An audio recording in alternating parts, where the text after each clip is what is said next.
UAE പുതുമാപ്പ് പദ്ധതി വൻ വിജയമെന്ന് താമസ കുടിയേറ്റ വകുപ്പ് മേധാവി മുഹമ്മദ് അഹമ്മദ് അൽ മറി. നിരവധി ആളുകളാണ് പദ്ധതി പ്രയോജനപ്പെടുത്തിയത്. പുതുമാപ്പ് കാലാവധിക്ക് ശേഷം പരിശോധനകൾ ശക്തമാക്കുമെന്നും അധികൃതർ അറിയിച്ചു.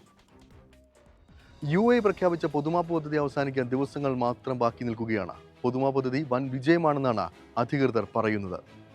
സെപ്റ്റംബർ 1 മുതൽ ആയിരക്കണക്കിന് ആളുകളാണ് UAE പ്രഖ്യാപിച്ച പൊതുമാപ്പ് പ്രയോജനപ്പെടുത്തി പുതുജീവിതം സ്വന്തമാക്കിയത്.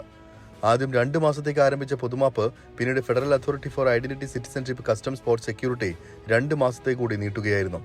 ഈ രാജ്യം പ്രവാസികൾക്കായി നൽകിയ ഏറ്റവും വലിയ നന്മയാണ് പൊതുമാപ്പെന്നും പൊതുമാപ്പ് പദ്ധതി വൻ വിജയമാണെന്നും താമസ കുടിയേറ്റ വകുപ്പ് മേധാവി മുഹമ്മദ് അഹമ്മദ് അൽ മറി പറഞ്ഞു.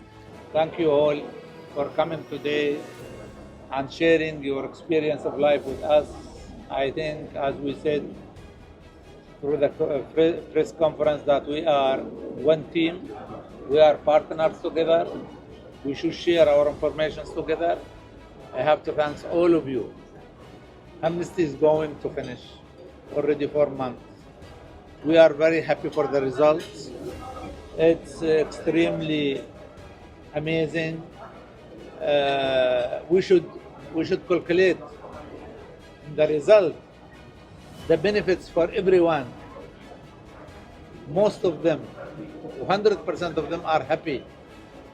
ഇന്ത്യക്കാർ ഉൾപ്പെടെ ആയിരക്കണക്കിന് താമസക്കാർ വിവിധ കമ്പനികളിൽ ജോലിയിൽ പ്രവേശിച്ച് അവരുടെ വിസ പദവി ക്രമപ്പെടുത്തുന്നതിനായി ഈ അവസരം പ്രയോജനപ്പെടുത്തിയിട്ടുണ്ട്. ഒട്ടേറെ പേർക്ക് ദശലക്ഷക്കണക്കിന് ദിർഹം പിഴയാണ് UAE ഒഴിവാക്കി അവരെ സ്വദേശത്തേക്ക് തിരിച്ചയച്ചത്. ഡിസംബർ 31 വരെയാണ് പൊതുമാപ്പ് കാലയളവ്. നിയമലംഘകർ എത്രയും വേഗം നടപടി പൂർത്തിയാക്കി താമസം നിയമവിധേയമാക്കുകയോ രാജ്യം വിടുകയോ ചെയ്യണമെന്നും അധികൃതർ ആവശ്യപ്പെട്ടു. പൊതുമാപ്പ് അവസാനിച്ചാൽ നിയമലംഘകർക്കായി പരിശോധന ശക്തമാക്കും.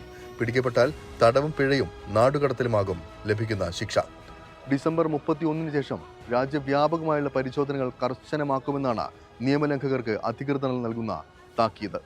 ദുബായിൽ നിന്നും ശരത് ചെറുകുന്നിനൊപ്പം അരുൺ പാറാട്ട്, 24.